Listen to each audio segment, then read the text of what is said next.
인간의 몸과 마음에서 벌어지는 모든 진리 바로 알기.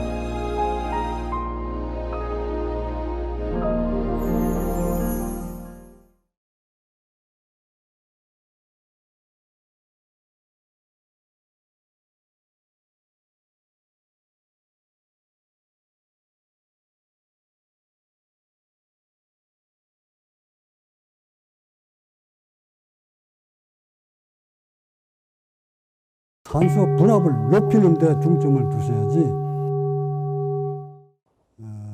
제가 지금까지 근 20여 년 이상 수행해오는 과정에서 호흡의 중요성을 뼈저리게 느꼈고,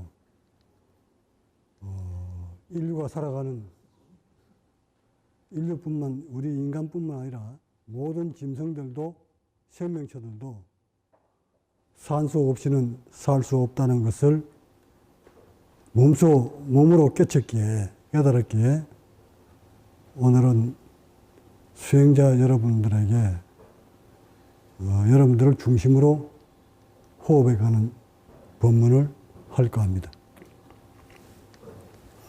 지금 전 세계의 호흡의 수행에 관한 현주소를 이렇게 되돌아보면 그 어떤 수행이든 간에 호흡이 들어가지 않는 수행이 없습니다. 그것은 지구촌 어디를 막론하고 수행에는 반드시 호흡이 따라 붙습니다.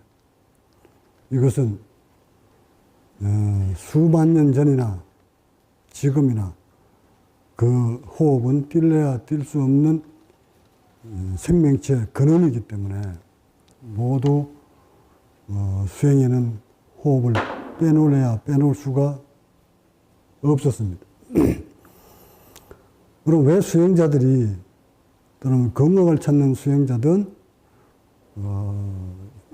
혼란스러운 마음을 고요히 하고 싶은 수행자든 깨달음으로 가는 수행자든 특별한 능력을 부여받고 싶어 수행하는 수행자든 또는 종교인이든 할 것 없이 왜 그렇게 호흡에 비중을 줄까를 과학적으로 분석해 보면 호흡은 바로 생명체 에너지, 산소 그 자체이기 때문에 그렇습니다. 그러면 우리는 생명체는 산소 없이는 단 몇 분도 살 수가 없습니다. 해서 이 산소가 그토록 중요했던 것이고, 우리 세포의 본연의 기능을 회복하기 위해서는 산소는 뛸래야 뛸 수 없는 관계이기 때문에 옛 우리 선인들부터 호흡을 그렇게 중요시 했던 겁니다. 근데 이처럼 중요한 이 호흡을 과연 우리 인간들은 또는 수행자 여러분들은 얼마나 알고 호흡을 하는가? 무슨 명상이야, 단전호흡이야, 복식호흡이야, 또는 뭐 성문호흡이야, 청골호흡이야, 그 이름도 이루 헤아릴 수 없는 그 호흡 하나를 가지고 자기 나름대로 자신들 조직 나름대로 이름을 붙여놓고 수행을 하고 있습니다. 그래서 오늘은 그 어떤 호흡이든 간에 어떤 수행이든 간에 호흡의 원리를 여러분이 터득함으로써 수행자 여러분이 몸속에서 이루어지고 있는 그 호흡의 원리를 꿰뚫어 알므로써 여러분이 하는 수행에 도움이 되었으면 합니다.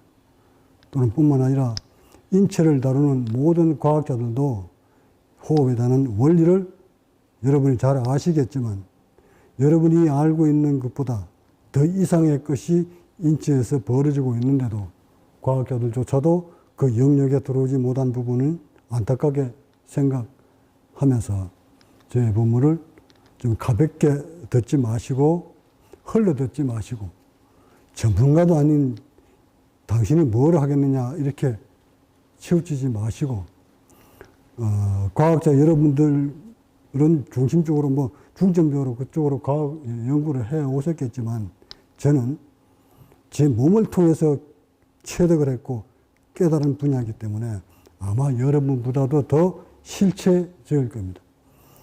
과학자 여러분들은 이론으로 체득을 하셨겠지만 저는 몸으로 체득을 했고 그것을 몸으로 여러분한테 보여주는 것이기 때문에 학술이 아니라 이론이 아니라 실체적인 사항이라는 것을 먼저 말씀을 드립니다. 자, 그러면 좀 본문이 길어질 수 있겠지만 먼저 우리 인체가 이런 짐승들은 뒤로 하고 우리 인체가 늙어가는 이유에 대해서 과학자들이 밝혀놓은 것을 먼저 들여다보고 그 원인을 알아보고 그런 다음 그 늙지 않고 일찍 죽지 않는 방법을 여러분한테 설명을 하고 그런 몸을 그런 세포를 만들려면 어떻게 해야 되는지를 이렇게 단계로 나누어서 설명드리도록 하겠습니다. 호흡 수행을 하시는 모든 분들이 잊지 말아야 될 것은 깊이 또는 알고 계셔야 될 것은 몸 속에 피 속에 들어있는 산소 포화도가 아니라 이제 수행자 여러분들은 산소 분압에 눈을 뜨셔야 됩니다. 피 속에 들어있는 산소 포화도가 아니라 산소 분압입니다.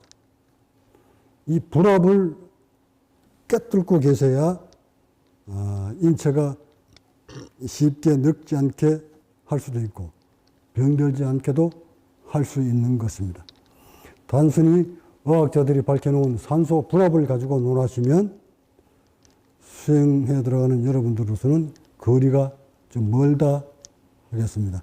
산소 분압이 산소 포화도가 필요 없다가 아니라 우리는 산소 분압을 높이는 데 중점을 두셔야지 산소 포화도를 높이는 데 중점을 두어서는 안 된다는 차원에서 말씀드리는 겁니다. 여기를 한번 도표를 한번 보십시오. 이것은 제가 연구해서 과학적으로 밝힌 것이 아니라 이 내용은 과학자 여러분들이 연구를 해서 발견해 놓은 것을 제가 발췌해서 지금 사용을 하는 겁니다. 그러니까 제가 어떤 과학자가 아니기 때문에 이런 산술표를 연구한 것이 아니라 과학자 여러분들이 만들어 놓으신 것을 연구하신 것을 지금 풀어서 여러분한테 설명을 하는 겁니다. 연령 산소 분압과 산소 포화도 사이의 관계입니다. 여기서 보시면 산소 분압이 이쪽은 연령이고 10대, 20대, 30대, 40대, 50대, 60대, 70, 80, 90 나이별로 도일 표시를 해놨고 그 옆에 거는 산소 분압 PaO2입니다. 이걸 산소 분압이라고 합니다. 산소 분압을 나열해 놨는데 10대를 보니까 10세에서 20세까지 보니까 피 속의 산소 분압이 95에서 103까지 올라 있더라. 피 속에 20대는 91에서 99더라. 30대는 87에서 95더라.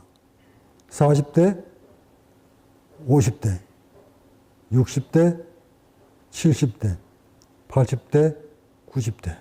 자, 여기서 나이가 먹어갈수록 산소 분압이 낮아지고 있다는 것을 느낄 수가 있습니다.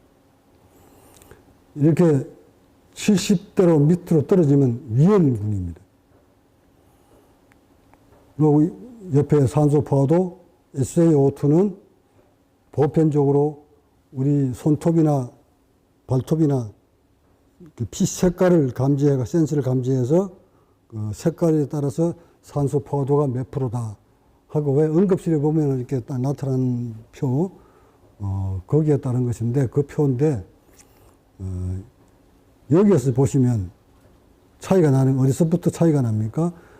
80대에서 한번 봅시다. 70대에서부터 60대에서 보면 60대에서 산소 분압은 74에서 82인데 산소 포화도는 93에서 94로 나와 있습니다. 또한 70에서 70대를 보면 산소 분압은 70에서 78인데 산소 포화도는 92에서 93으로 나타나 있습니다. 그래서 이렇게 산소 분압과 산소 포화도는 엄연히 큰 차이를 나이가 먹어갈수록 크게 벌어집니다. 그래서 결국 90대에 가면 62에서 70인데 산소 포화도는 91에서 93을 나타냅니다.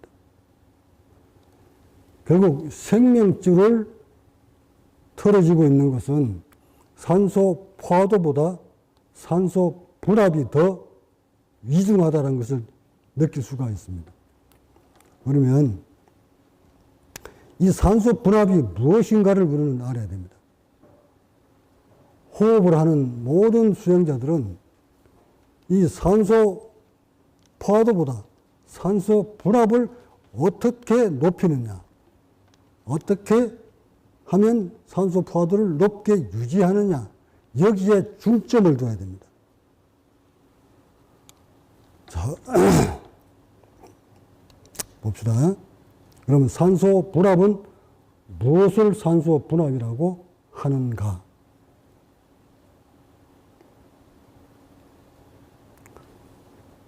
산소 분압은 공기 중에, 이거 쓸 수 있나요?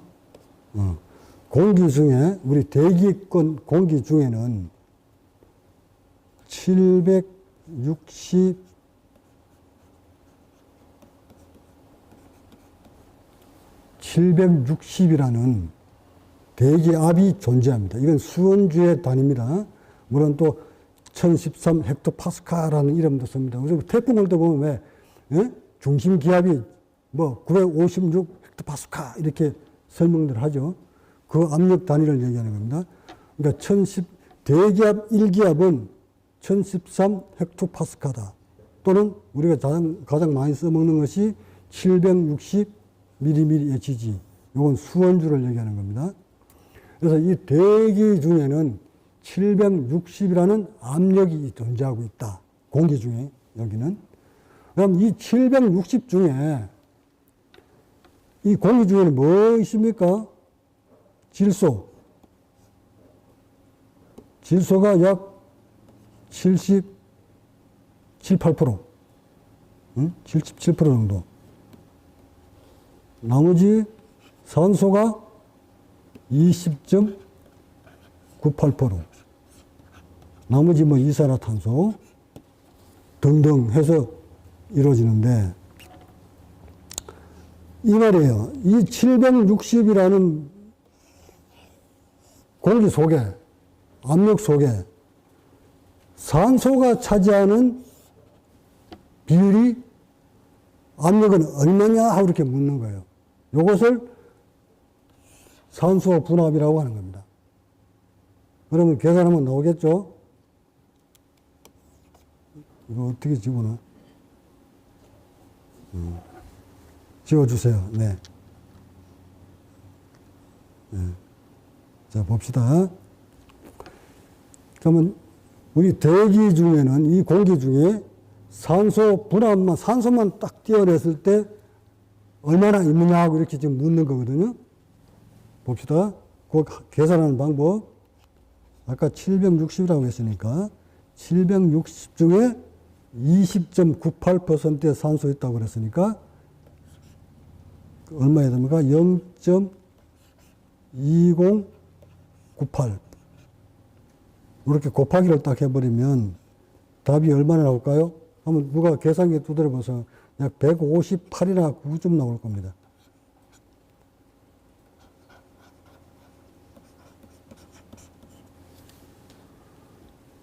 그냥 160으로 잡을까요?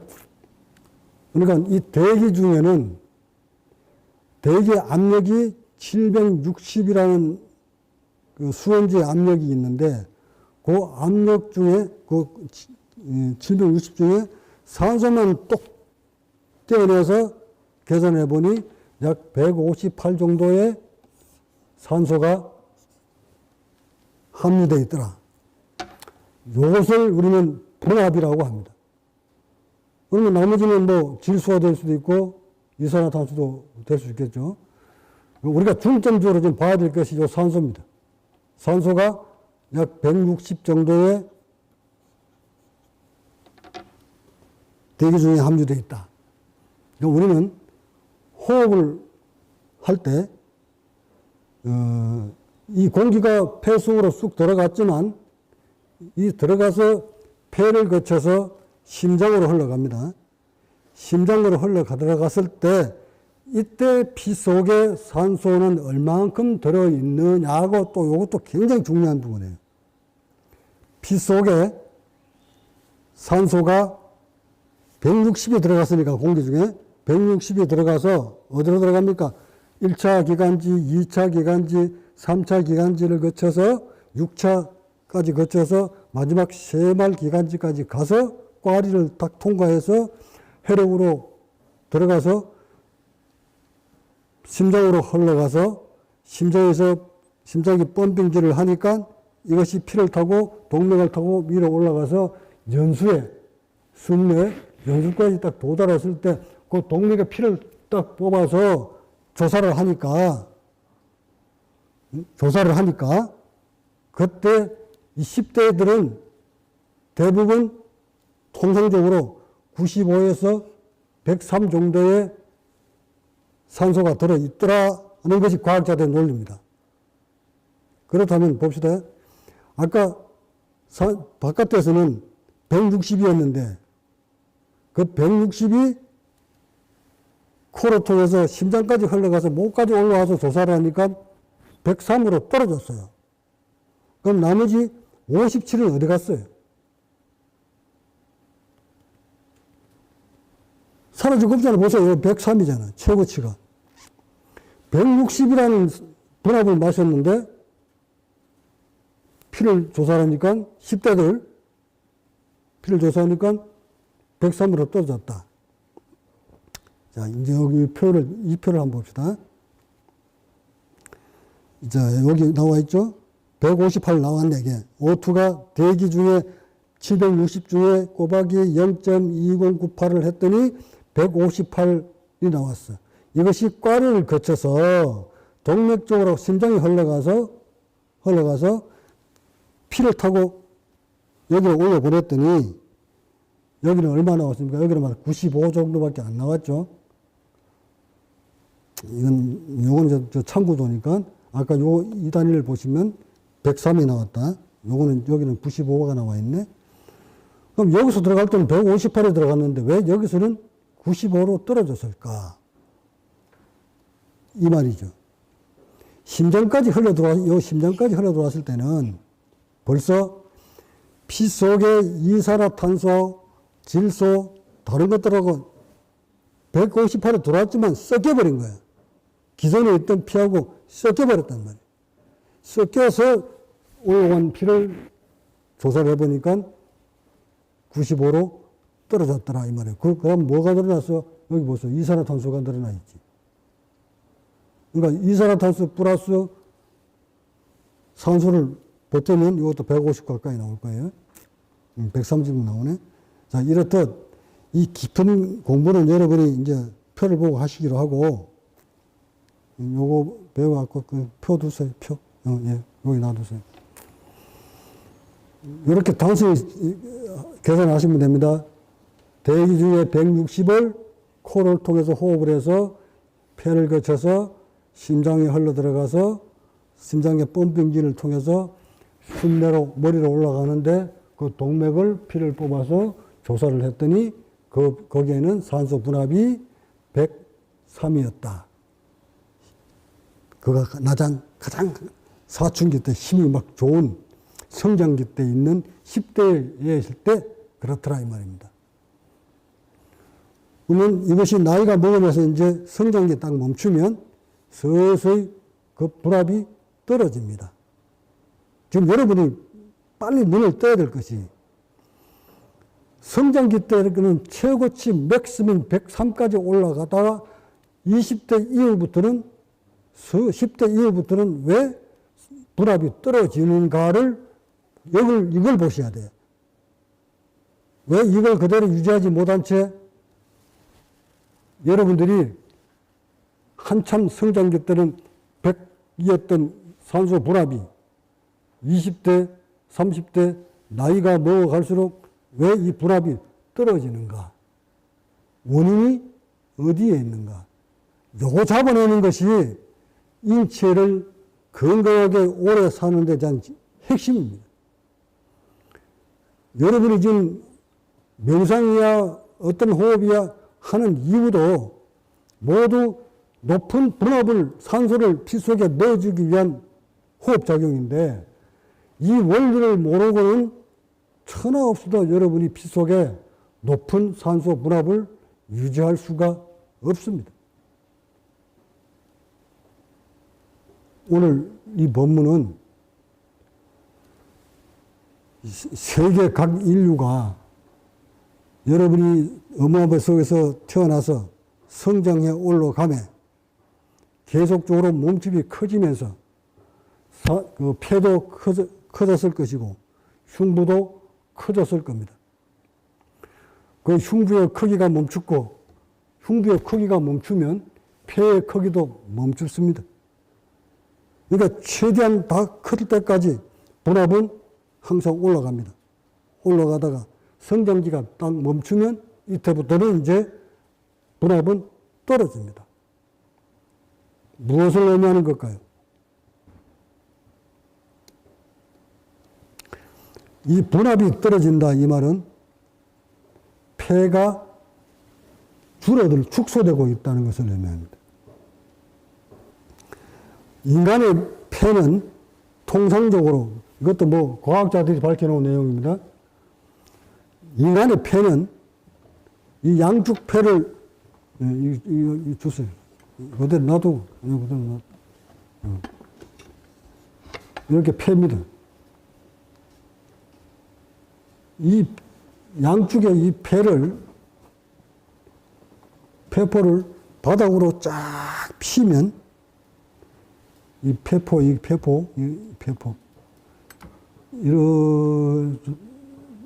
이렇게 퍼지죠. 이 폐포를 이 스펀지처럼 생긴 이 폐포를 바닥으로 쫙 깔면 그 면적이 약 70평방미터 됩니다. 양쪽에 이 폐가 여러분이 폐가 최고의 성장기 때 올라와 있는 이 폐가 바닥으로 쫙 깔면 이 면적이 바닥 면적이 평방미터로 하면 못 알아들었으면 약 22평 정도 됩니다. 아파트 22평의 바닥 면적만큼 이 폐가 쫙 깔린다는 얘기입니다. 약 70평방미터.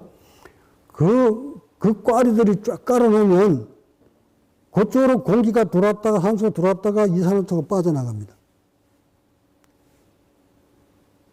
요 작은 이 폐가 70평방미터 정도를 쫙 깔아놓는 것과 같다 이 말입니다. 그럼 호흡의 원리를 보세요. 여러분들이 성장에 올라가는 최고로 폐를 키웠을 때가 70평방미터였는데 그때 분압이 약 103까지 올라갔다 이 말입니다. 이해가셨나요? 그럼 나이가 먹을수록 분압이 떨어졌다 이 말은 폐표의 면적이 줄어들었다는 것을 의미하는 거죠. 그럼 몇 프로가 들어 70평방미터였던 것이 봅시다.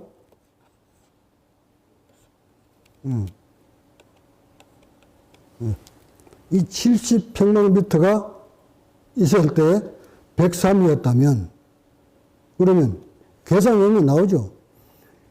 나이가 70대 딱 되니까 70평방미터로 떨어졌다. 분압이 70으로 떨어졌다. 계산해보세요. 바로 답이 나오죠. 계산을 하시면, 자, 보세요. 10대 있을 때 70 평방미터였다.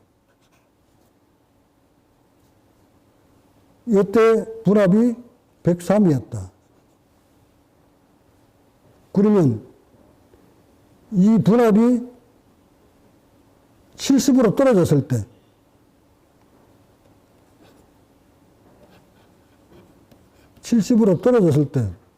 이때는 면적이 얼마나 줄어들었느냐. 역으로 계산하면 나오잖아. 나오겠죠? 그만큼 여러분들이 나이가 먹어가면 이 폐포 면적이 점점 줄어들었다는 것을 의미합니다. 이거는 뭐 과학자든 의학자든 할 것 없이 공이 인정할 수밖에 없는 대목이에요. 우리가 이렇게 분압이 떨어졌다는 것은 봅시다.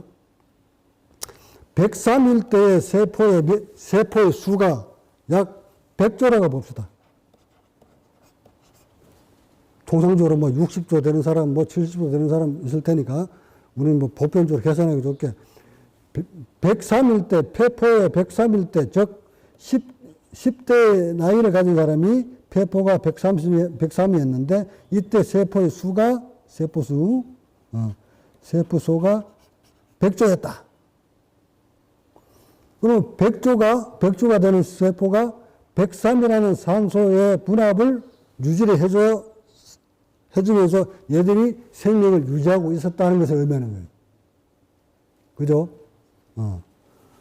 근데 날이 갈수록 이 분압이 떨어지면 100조일 때는 103이라는 산소 분압이 필요했는데 만약 얘가 90으로 딱 떨어지면 90이라 100조한테 먹던 분압을 산소를 90으로 떨어뜨려 줬을 때 세포한테 다 공급해 줄 수 있겠느냐는 얘기예요.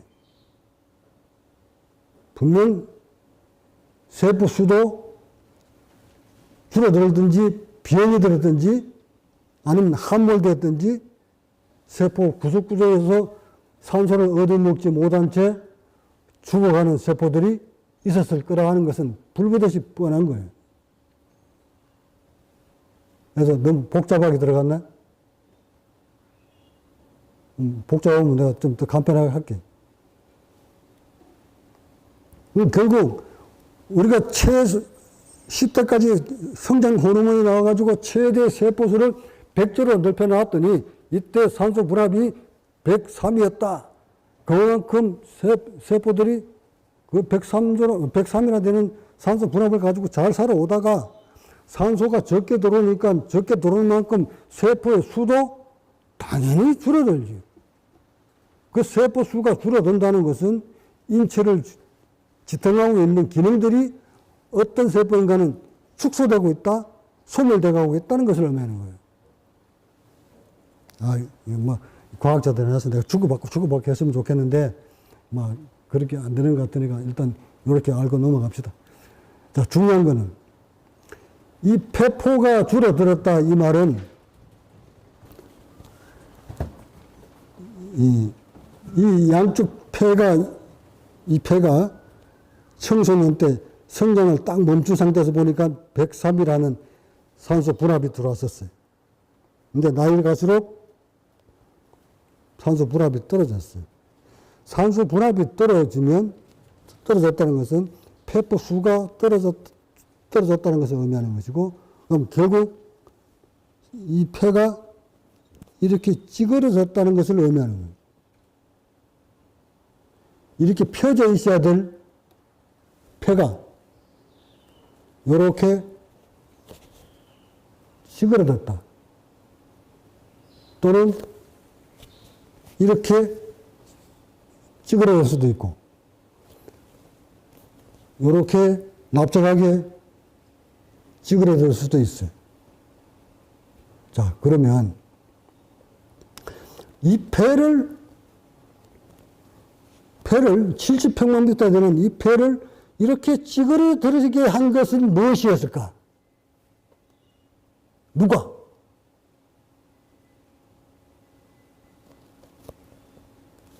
자, 잘 봅니다. 이 폐를 이렇게 찌그러들게 하거나 또는 이렇게 찌그러들게 함으로써 폐포 수가 줄어들었을 텐데, 폐포의 면적이 줄어들었을 텐데, 누가 이걸 이렇게 찌그러들게 만들었을까요? 무엇이?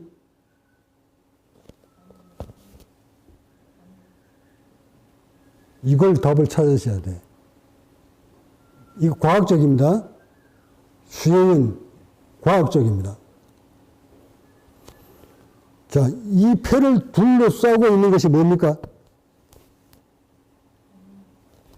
갈비뼈잖아요. 요게 폐입니다, 요거. 안에는 요거 폐고, 요게 갈비뼈입니다. 갈비뼈가 이 폐를 둘러싸고 있습니다. 맞죠? 그러면 얘가 저절로 지가 스스로 이렇게 찌그러들었겠습니까? 아니면 바깥에 갈비뼈가 얘를 찌그러뜨리게 만들었겠습니까? 무엇이 먼저입니까? 안에서 폐가 이렇게 축소됐느냐, 저절로, 아니면 갈비뼈가 이렇게 눌려서, 갈비뼈에 눌려서 얘가 이렇게 납작하게 됐느냐고 내가 묻는 거예요. 어느 게 먼저입니까? 이거지? 그렇다면, 자, 여기서 잘 보세요. 갈비뼈를, 이 흉부를 이렇게 납작하게 만드는 사람이 일률적으로 똑같이 납작해졌겠습니까? 아니면 사람 따라서 조금 더 강하게 납작하게 만들고, 좀 덜 납작하게 만들고, 이쪽에 납작하게 만들고, 어떤 사람은 이쪽, 아래쪽에 납작하게 만들고, 이거 일률적으로 똑같이 납작하게 만드는 게 맞습니까? 아니면 사람마다 이 압박받는 부위가 각각 다릅니까? 각각 다르죠? 그 사람이 어떤 환경에서 살아오느냐에 따라서 오른쪽 폐가 아래쪽이 이렇게 눌려있는 사람이 있을 것이고, 갈비뼈가 왼쪽 폐를 갈비뼈가 이렇게 누르는 사람도 있을 것이고, 각양각색이지. 자, 그러면 이 갈비뼈가 왜 얘를 압착을 시킬까?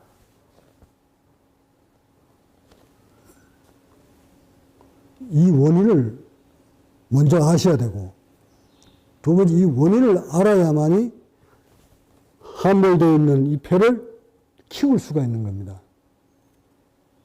이걸 알아야 호흡의 원리를 적용시켜서 폐를 어떻게 하면 원래대로의 103이라는 분압이 나오도록 만들 수 있을까? 답이 나올 텐데, 이 호흡 수행을 한다는 분이나 호흡을 지도하고자 하는 분들이 자신의 폐가 어떻게 어떤 원리로 이렇게 찌그러드는지조차도 모른 채, 자신도 모른 채 사람들을 지도를 합니다. 단전 호흡을 해라, 아랫배에 힘 줘라, 배꼽으로 숨 쉬어라, 여기다가 지켜봐라, 가슴을 지켜봐라, 복부를 지켜봐라, 호흡을 밀어라, 당겨라, 멈춰라, 각양각색으로 호흡을 지도를 합니다.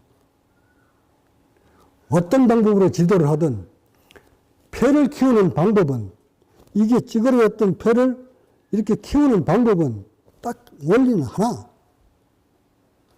누르고 있는 이 갈비뼈를 키우는 수밖에 없는 거예요.